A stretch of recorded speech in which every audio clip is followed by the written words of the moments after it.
friends, welcome back, or bonjour mes amis. It is Bastille Day, as well as being the 13th day, no, 12th? 12th day of our reading together of the Count of Monte Cristo by Alexandre Dumas. Thank you for joining me today. And I actually chose for us to just read 2 chapters today instead of squeezing in 3, because I thought we needed time to really savor our tea party aspect of the tea with the Count of Monte Cristo today. Oops, excuse me, little message on my... Ah! I don't know if that interrupted. I apologize if that interrupted. Bill, I can see you're there. Can you just do a little note or a like or something to tell me if this is still going? Because there was a weird message on my phone. I tried to get rid of it, and I hope I didn't mess things up. Can somebody just let me know if this is still working before I go too far? I hope it's still working. Okay, let's just assume it is. So, today is Bastille Day, also kind of like basically French Independence Day. So, in honor of that, I went ahead and made some special treats. I mentioned this, thank you Bill, I appreciate your letting me know, I just wasn't sure. Okay, so let's keep going. Today, because it's Bastille Day, I had mentioned on a separate thread that we should perhaps do some special treats, and I saw that Helen had already posted her beautiful tea with crepe. Oh my goodness. She had also, excuse me, suggested when I told her that I was going to try making my own macaron, which I will admit, they came out okay. I think they look cute. I will show one to you now.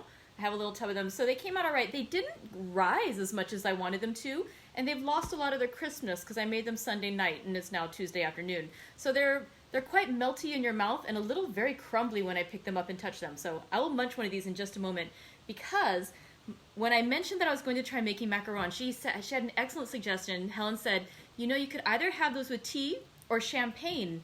And for those of you who've read a few of these books with me by now, you know that we have something very special to enjoy, courtesy of Point Loma Tea Point Loma Tea, excuse me.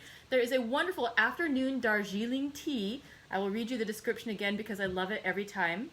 The ingredients are an orthodox, autumnal, second flush black tea, elegant and mild. Champagne of tea. So let's go enjoy some of the champagne of tea, combining our love of tea with the excitement and elegance of champagne. So I've got a loose leaf here steeping in the French press. Let's go ahead and, enjoy that. Ooh, I'm gonna lift that back up and press it down again so that way I'll really mix that tea around. So I realized at the top it wasn't quite as, didn't have as much color as the tea on the bottom of the teapot. Look at how beautiful that is. I did look up online too to try to get a feeling for if there are any special treats or ways of serving French tea, and my minimal research showed me that. Generally they were saying you could do just a black tea plain without adding any, they said just don't add anything to it, or they said you could do an herbal tea. And of course, we're drinking the champagne of tea today, so let's give that a sip. That is lovely every time. Not bitter at all, just a lovely smooth taste.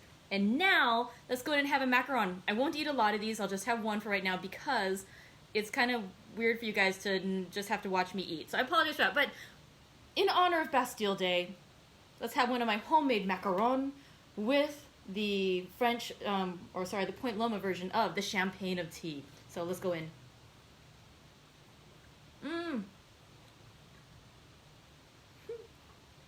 I love a fresh buttercream, that's so good.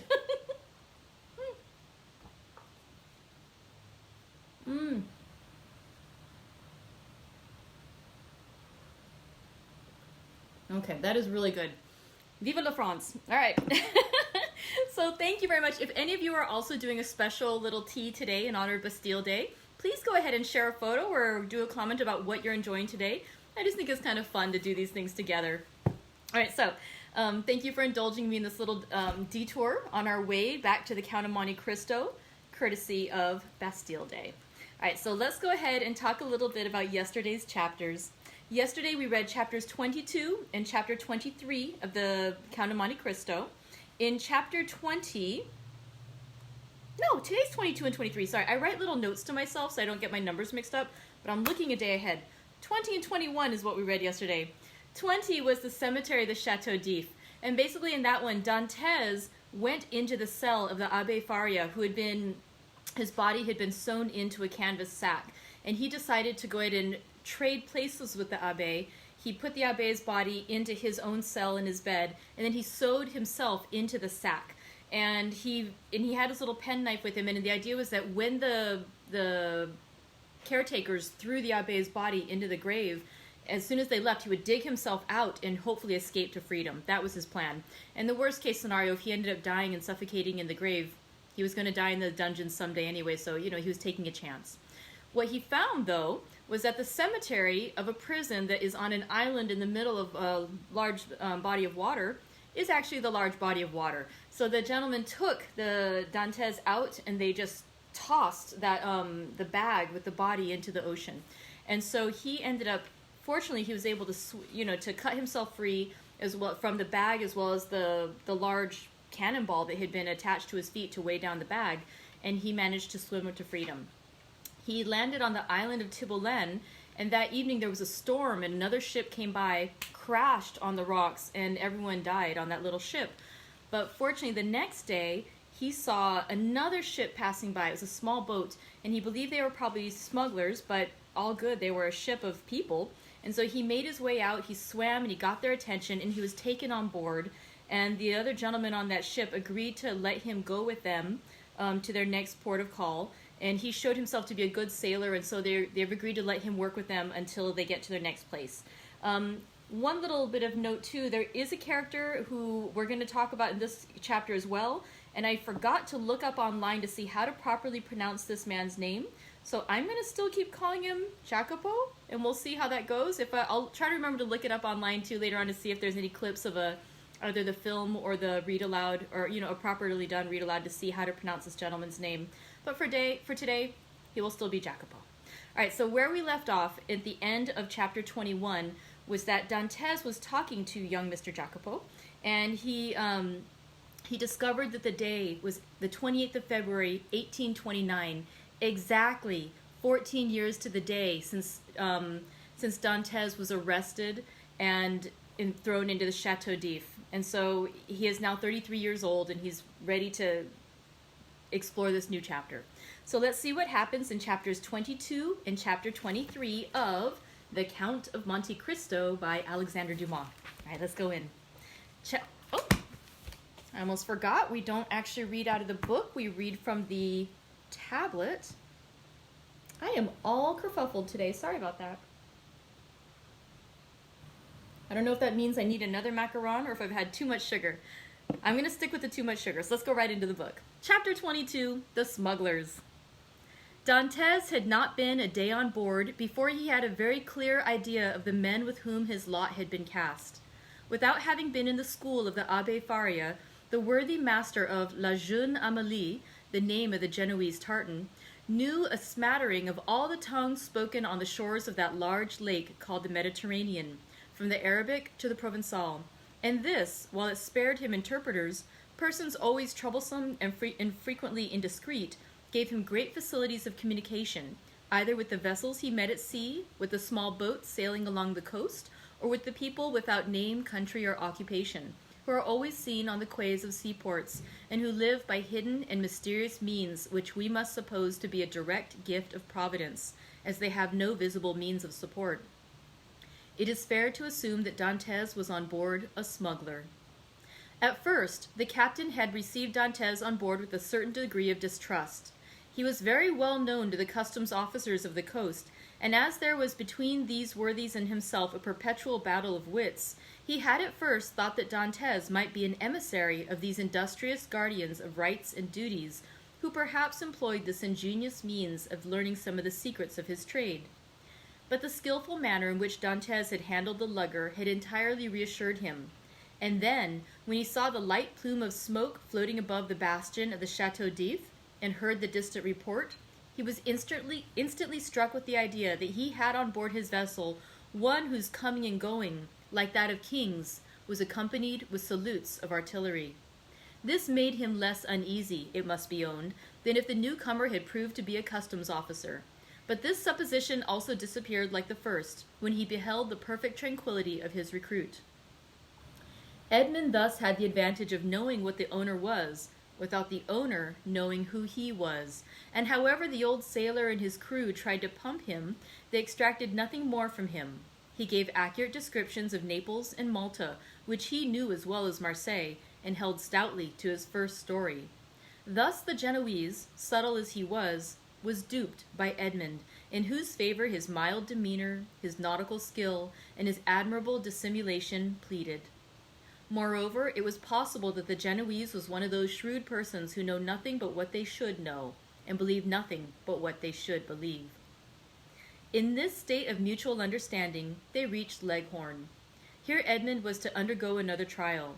He was to find out whether he could recognize himself, as he had not seen his own face for 14 years. He had preserved a tolerably good remembrance of what the youth had been, and was now to find out what the man had become. His comrades believed that his vow was fulfilled.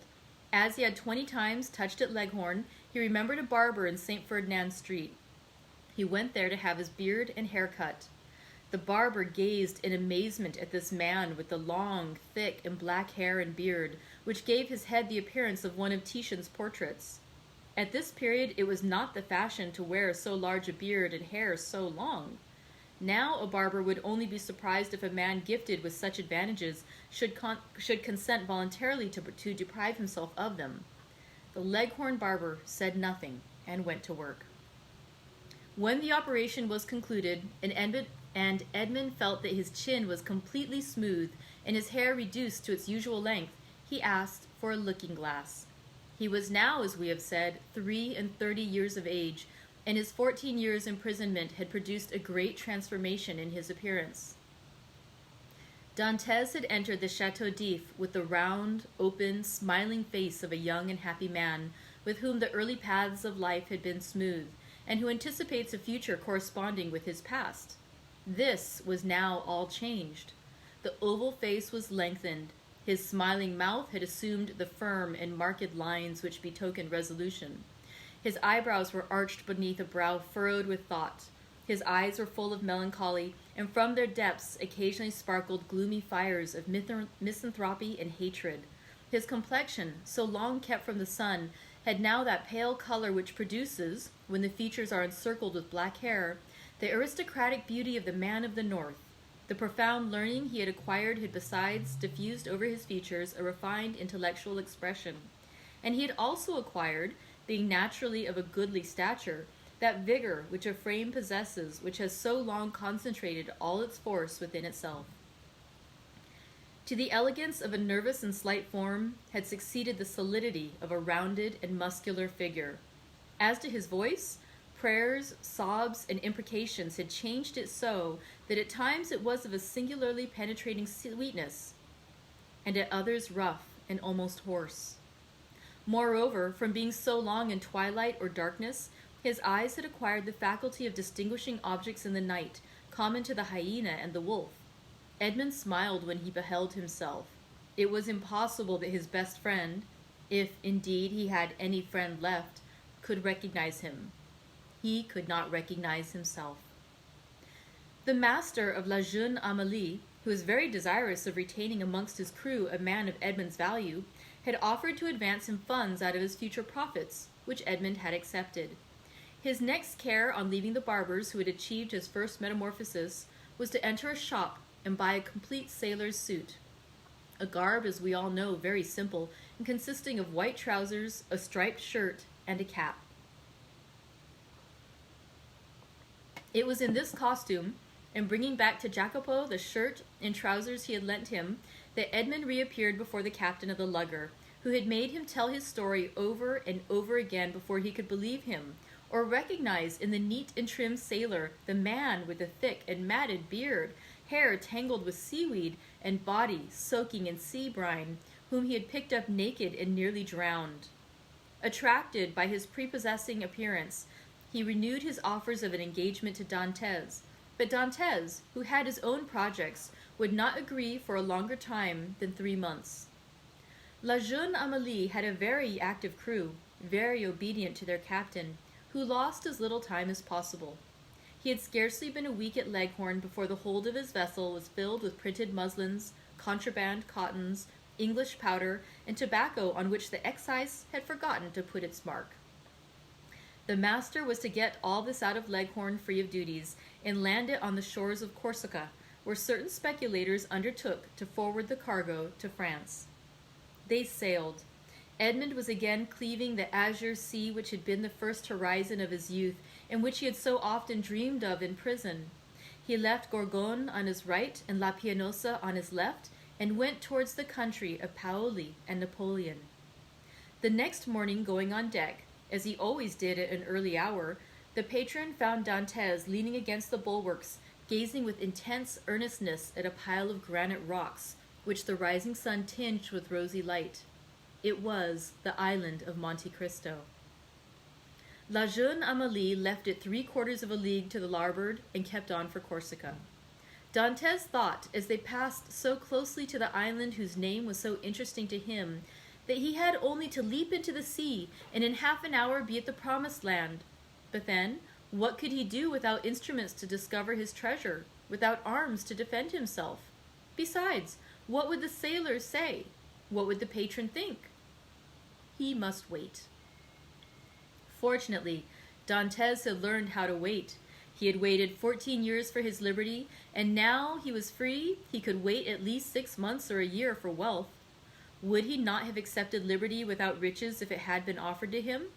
Besides, were not those riches chimerical, offsprings of the brain of the poor Abbé Faria, had they not died with him? It is true, the letter of the Cardinal Spada was singularly circumstantial, and Dantès repeated it to himself, from one end to the other, for he had not forgotten a word. Evening came, and Dantès saw the island tinged with the shades of twilight, and then disappear in the darkness from all eyes but his own, for he, with vision accustomed to the gloom of a prison, continued to behold it last of all, for he remained alone upon deck. The next morn broke off the coast of Ilaria. All day they coasted, and in the evening saw fires lighted on land. The position of these was no doubt a signal for landing, for a ship's lantern was hung up on the masthead instead of the streamer, and they came to within a gunshot of the shore. Dantès noticed that the captain of La Jeune Amélie had, as he neared the land, mounted 2 small culverins, which, without making much noise, can throw a 4-ounce ball 1,000 paces or so. But on this occasion the precaution was superfluous, and everything proceeded with the utmost smoothness and politeness. 4 shallops came off with very little noise alongside the lugger, which, no doubt in acknowledgment of the compliment, lowered her own shallop into the sea, and the 5 boats worked so well that by 2 o'clock in the morning all the cargo was out of La Jeune Amélie and on terra firma. The same night, such a man of regularity was the patron of La Jeune Amélie, the profits were divided, and each man had 100 Tuscan livres, or about 80 francs. But the voyage was not ended. They turned the bowsprit towards Sardinia, where they intended to take in a cargo, which was to replace what had been discharged. The second operation was as successful as the first. La Jeune Amélie was in luck. This new cargo was destined for the coast of the Duchy of Lucca, and consisted almost entirely of Havana cigars, sherry, and Malaga wines. Then there they had a bit of a skirmish in getting rid of the duties. The excise was, in truth, the everlasting enemy of the patron of La Jeune Amélie. A customs officer was laid low, and 2 sailors wounded. Dantès was one of the latter, a ball having touched him in the left shoulder. Dantès was almost glad of this affray, and almost pleased at being wounded, for they were rude lessons which taught him with what eye he could view danger, and with what endurance he could bear suffering. He had contemplated danger with a smile, and when wounded had exclaimed with the great philosopher, "Pain, thou art not an evil." He had, moreover, looked upon the customs officer wounded to death, and whether from heat of blood produced by the encounter, or the chill of human sentiment, this sight had made but slight impression upon him. Dantès was on the way he desired to follow, and was moving towards the end he wished to achieve. His heart was in a fair way of petrifying in his bosom. Jacopo, seeing him fall, had believed him killed, and rushing towards him raised him up, and then attended to him with all the kindness of a devoted comrade. This world was not then so good as Dr. Pangloss believed it. Neither was it so wicked as Dantes thought it, since this man, who had nothing to expect from his comrade but the inheritance of his share of the prize money, manifested so much sorrow when he saw him fall. Fortunately, as we have said, Edmund was only wounded, and with certain herbs gathered at certain seasons and sold to the smugglers by the old Sardinian women, the wound soon closed. Edmund then resolved to try Jacopo, and offered him in return for his attention a share of his prize money, but Jacopo refused it indignantly. As a result of the sympathetic devotion which Jacopo had from the first bestowed on Edmund, the latter was moved to a certain degree of affection. But this sufficed for Jacopo, who instinctively felt that Edmund had a right to superiority of position, a superiority which Edmund had concealed from all others, and from this time the kindness which Edmund showed him was enough for the brave seaman. Then in the long days on board ship, when the vessel, gliding on with security over the azure sea, required no care but the hand of the helmsman, thanks to the favorable winds that swelled her sails, Edmund, with a chart in his hand, became the instructor of Jacopo, as the poor Abbe Faria had been his tutor. He pointed out to him the bearings of the coast, explained to him the variations of the compass, and taught him to read in that vast book opened over our heads which they call heaven, and where God writes in azure with letters of diamonds. And when Jacopo inquired of him, "What is the use of teaching all these things to a poor sailor like me?" Edmund replied, "Who knows? You may one day be the captain of a vessel. Your fellow countryman, Bonaparte, became emperor." We had forgotten to say that Jacopo was a Corsican. 2 months and a half elapsed in these trips, and Edmund had become as skillful a coaster as he had been a hardy seaman.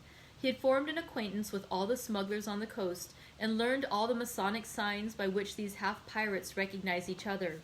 He had passed and repassed his island of Monte Cristo 20 times, but not once had he found an opportunity of landing there. He then formed a resolution. As soon as his engagement with the patron of the La Jeune Amélie ended, he would hire a small vessel on his own account, for in his several voyages he had amassed 100 piastres, and under some pretext land at the island of Monte Cristo. Then he would be free to make his researches, not perhaps entirely at liberty, for he would be doubtless watched by those who accompanied him. But in this world we must risk something. Prison had made Edmund prudent, and he was desirous of running no risk whatsoever. But in vain did he rack his imagination. Fertile as it was, he could not devise any plan for reaching the island without companionship. Dantes was tossed about on these doubts and wishes when the patron, who had great confidence in him and was very desirous of retaining him in his service, took him by the arm one evening and led him to a tavern on the Via del Oglio, where the leading smugglers of Leghorn used to congregate and discuss affairs connected with their trade. Already Dantes had visited this maritime bourse 2 or 3 times, and seeing all these hardy free traders, who supplied the whole coast for nearly 200 leagues in extent, he had asked himself what power might not that man attain who should give the impulse of his will to all these contrary and diverging minds. This time it was a great matter that was under discussion, connected with a vessel laden with Turkish carpets, stuffs of the Levant, and cashmeres. It was necessary to find some neutral ground on which an exchange could be made, and then to try and land these goods on the coast of France. If the venture was successful, the profit would be enormous. There would be a gain of 50 or 60 piastres each for the crew.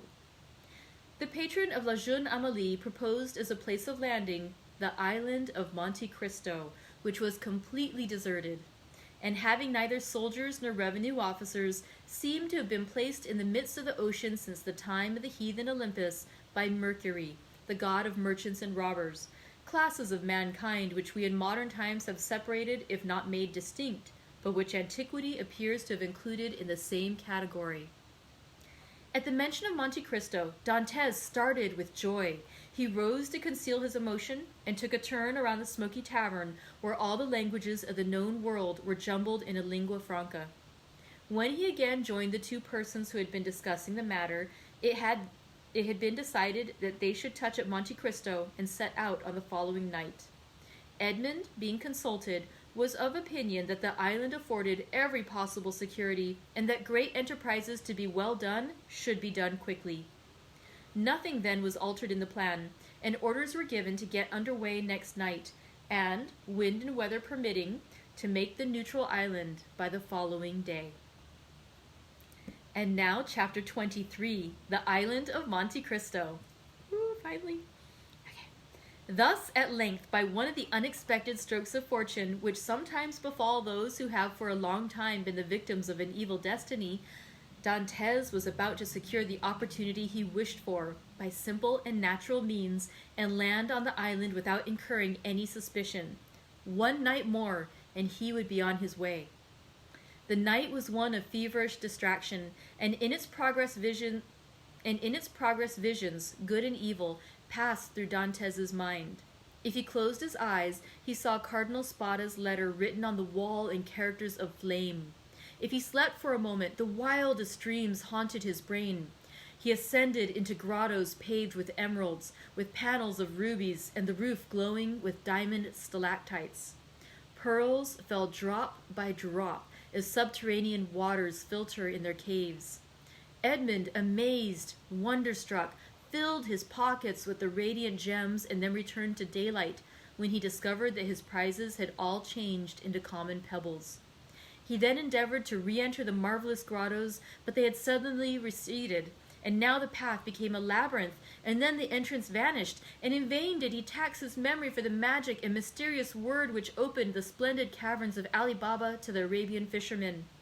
All was useless. The treasure disappeared, and had again reverted to the genie, from whom for a moment he had hoped to carry it off. The day came at length, and was almost as feverish as the night had been. But it brought reason to the aid of imagination, and Dantes was then enabled to arrange a plan which had hitherto been vague and unsettled in his brain. Night came, and with it the preparation for departure, and these preparations served to conceal Dantes's agitation. He had by degrees assumed such authority over his companions that he was almost like a commander on board, and as his orders were always clear, distinct, and easy of execution, his comrades obeyed him with celerity and pleasure. The old patron did not interfere, for he too had recognized the superiority of Dantes over the crew and himself. He saw in the young man his natural successor, and regretted that he had not a daughter, that he might have bound Edmund to him by a more secure alliance. At 7 o'clock in the evening all was ready, and at 10 minutes past 7 they doubled the lighthouse just as the beacon was kindled. The sea was calm, and with a fresh breeze from the southeast they sailed beneath a bright blue sky, in which God also lighted up in turn his beacon lights, each of which is a world.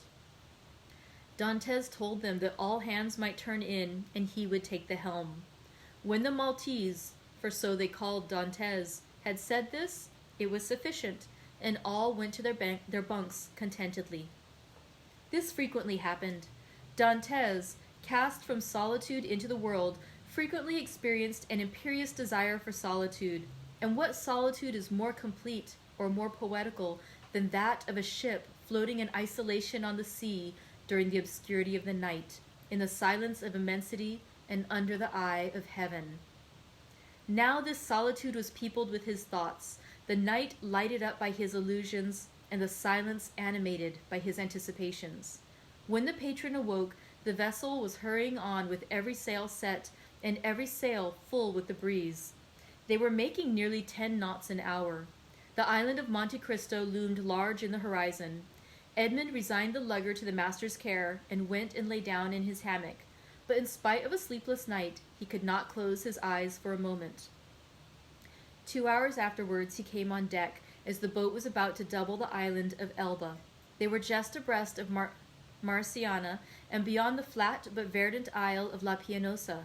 The peak of Monte Cristo, reddened by the burning sun, was seen against the azure sky. Dantes ordered the helmsman to put down his helm in order to leave La Pianosa to starboard, as he knew that he should shorten his course by 2 or 3 knots. About 5 o'clock in the evening, the island was distinct, and everything on it was plainly perceptible, owing to that clearness of the atmosphere peculiar to the light which the rays of the sun cast at its setting. Edmund gazed very earnestly at the mass of rocks which gave out all the variety of twilight colors, from the brightest pink to the deepest blue, and from time to time his cheeks flushed, his brow darkened, and a mist passed over his eyes. Never did a gamester whose whole fortune is staked on one cast of the die experience the anguish which Edmund felt in his paroxysms of hope. Night came, and at 10 o'clock they anchored. La jeune Amélie was first at the rendezvous. In spite of his usual command over himself, Dantès could not restrain his impetuosity. He was the first to jump on shore, and had he dared, he would, like Lucius Brutus, have kissed his mother earth. It was dark, but at 11 o'clock the moon rose in the midst of the ocean, whose every wave she silvered, and then, ascending high, played in floods of pale light on the rocky hills of the second Pelion. The island was familiar to the crew of La Jeune Amélie. It was one of her regular haunts. As to Dantès, he had passed it on his voyage to and from the Levant, but never touched at it. He questioned Jacopo. "Where shall we pass the night?" he inquired. "Why, on board the tartan," replied the sailor. "Should we not do better in the grottos?" "What grottos?" "Why, the grottos, caves of the island." "I do not know of any grottos," replied Jacopo. The cold sweat sprang forth on Dantès' brow. "What? Are there no grottos at Monte Cristo?" he asked. "None." For a moment Dantès was speechless. Then he remembered that these caves might have been filled up by some accident, or even stopped up, for the sake of greater security, by Cardinal Spada. The point was then to discover the hidden entrance. It was useless to search at night, and Dantès therefore delayed all investigation until the morning.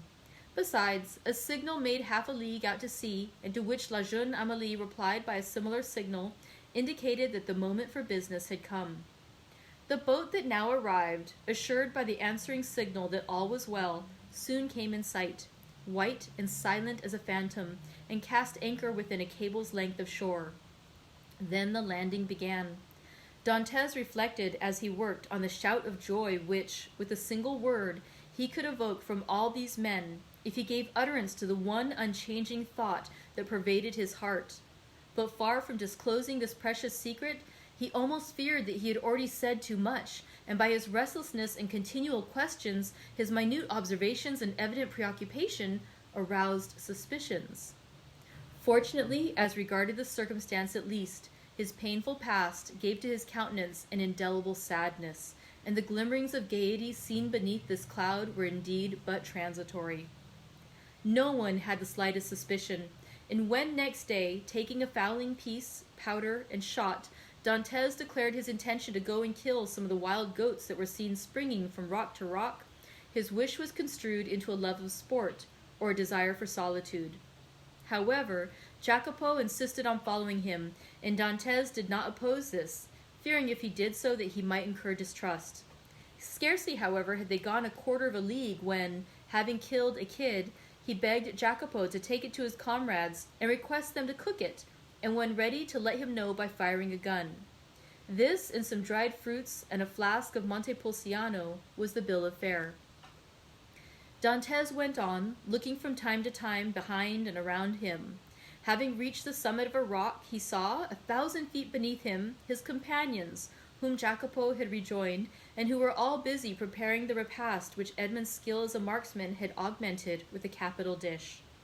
Edmund looked at them for a moment with the sad and gentle smile of a man superior to his fellows. "In 2 hours' time," said he, "these persons will depart richer by 50 piastres each, to go and risk their lives again by endeavoring to gain 50 more. Then they will return with a fortune of 600 francs, and waste this treasure in some city with the pride of sultans and the insolence of nabobs. At this moment, hope makes me despise their riches, which seems to me contemptible. Yet perchance tomorrow deception will so act on me that I shall, on compulsion, consider such a contemptible possession as the utmost happiness." "Oh no," exclaimed Edmund, "that will not be. The wise, unerring Faria could not be mistaken in this one thing. Besides, it were better to die than to continue to lead this low and wretched life." Thus Dantes, who but 3 months before had no desire but liberty, had now not liberty enough, and panted for wealth. The cause was not in Dantes, but in Providence, who, while limiting the power of man, has filled him with boundless desires. Meanwhile, by a cleft between two walls of rock, following a path worn by a torrent, and which, in all human probability, human foot had never before trod, Dantes approached the spot where he supposed the grottos must have existed. Keeping along the shore and examining the smallest object with serious attention, he thought he could trace, on certain rocks, marks made by the hand of man. Time, which encrusts all physical substances with its mossy mantle, as it invests all things of the mind with forgetfulness, seemed to have respected these signs, which apparently had been made with some degree of regularity, and probably with a definite purpose. Occasionally the marks were hidden under tufts of myrtle, which spread into large bushes laden with blossoms, or beneath parasitical lichen. So Edmund had to separate the branches or brush away the moss to know where the guide marks were. The sight of marks renewed Edmund's fondest hopes. Might it not have been the cardinal himself who had first traced them, in order that they might serve as a guide for his nephew in the event of a catastrophe, which he could not foresee would have been so complete? This solitary place was precisely suited to the requirements of a man desirous of burying treasure. Only, might not these betraying marks have attracted other eyes than those for whom they were made, and had the dark and wondrous island indeed faithfully guarded its precious secret? It seemed, however, to Edmund, who was hidden from his comrades by the inequalities of the ground, that at 60 paces from the harbor the marks ceased, nor did they terminate at any grotto. A large round rock, placed solidly on its base, was the only spot to which they seemed to lead. Edmund concluded that perhaps, instead of having reached the end of the route, he had only explored its beginning, and he therefore turned round and retraced his steps.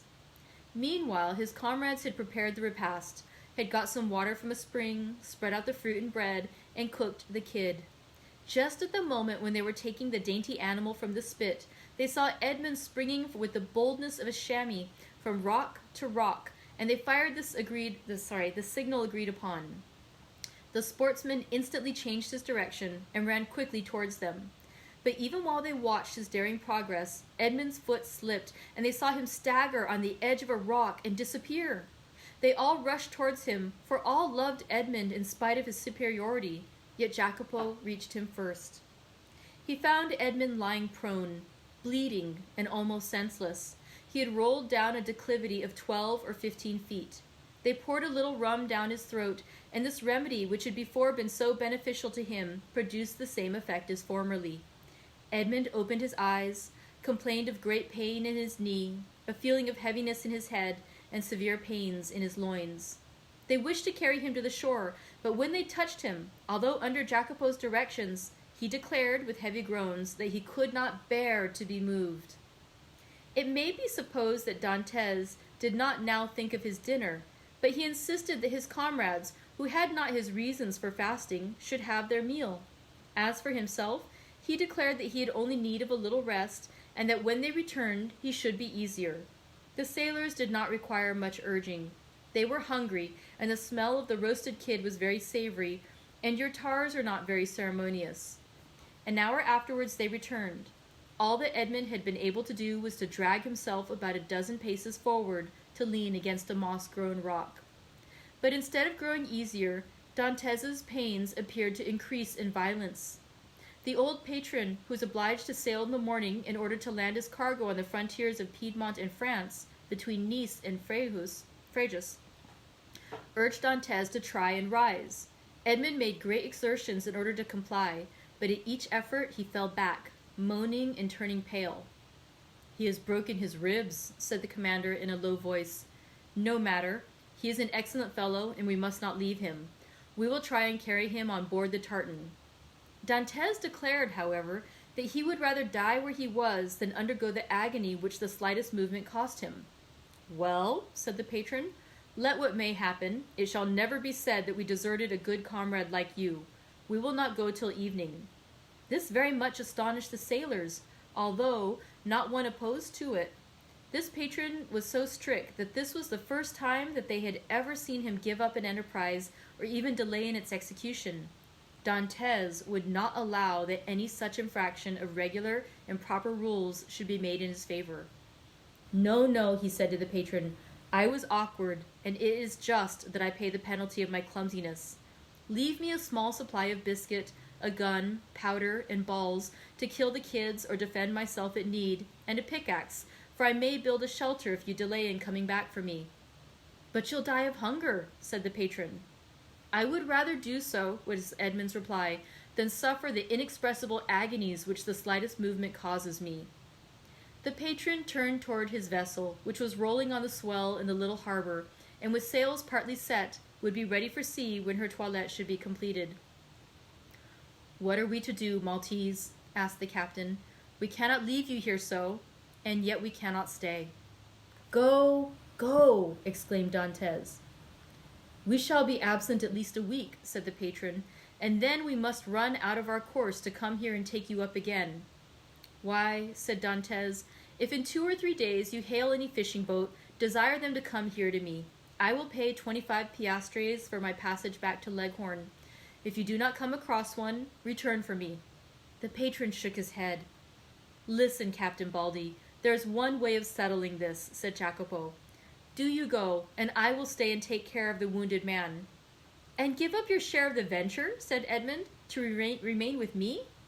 Yes, said Jacopo, and without any hesitation. You are a good fellow and a kind-hearted messmate, replied Edmund, and heaven will recompense you for your generous intentions, but I do not wish anyone to stay with me. A day or 2 of rest will set me up, and I hope I shall find among the rocks certain herbs most excellent for bruises. A peculiar smile passed over Dantes's lips. He squeezed Jacopo's hand warmly, but nothing could shake his determination to remain, and remain alone. The smugglers left with Edmund what he had requested and set sail, but not without turning about several times, and each time making signs of a cordial farewell, to which Edmund replied with his hand only, as if he could not move the rest of his body. Then, when they had disappeared, he said with a smile, "'Tis strange that it should be among such men that we find proofs of friendship and devotion." Then he dragged himself cautiously to the top of a rock, from which he had a full view of the sea, and thence he saw the tartan complete her preparations for sailing, weigh anchor, and balancing herself as gradually as a waterfowl ere it takes to the wing, set sail. At the end of an hour she was completely out of sight. At least, it was impossible for the wounded man to see her any longer from the spot where he was. Then Dantes rose, more agile and light than the kid amongst the myrtles and shrubs of these wild rocks, took his gun in one hand, his pickaxe in the other, and hastened toward the rock on which the marks he had noted terminated. "And now," he exclaimed, remembering the tale of the Arabian fisherman which Faria had related to him, "now, open sesame!" And that concludes chapters 22 and chapter 3 of the Count of Monte Cristo. Tomorrow we'll get to explore hopefully and find the treasure on the island of Monte Cristo. Let's see what happens. Thank you again for joining me for another installment of the Count of Monte Cristo by Alexandre Dumas. Thank you also for joining me for tea. And now that we're done reading and I can eat without you guys having to watch me chew, I'm going to have a few more macarons. Thank you very much and enjoy the rest of your Bastille Day. And I hope to see you again tomorrow. Bye-bye. Au revoir.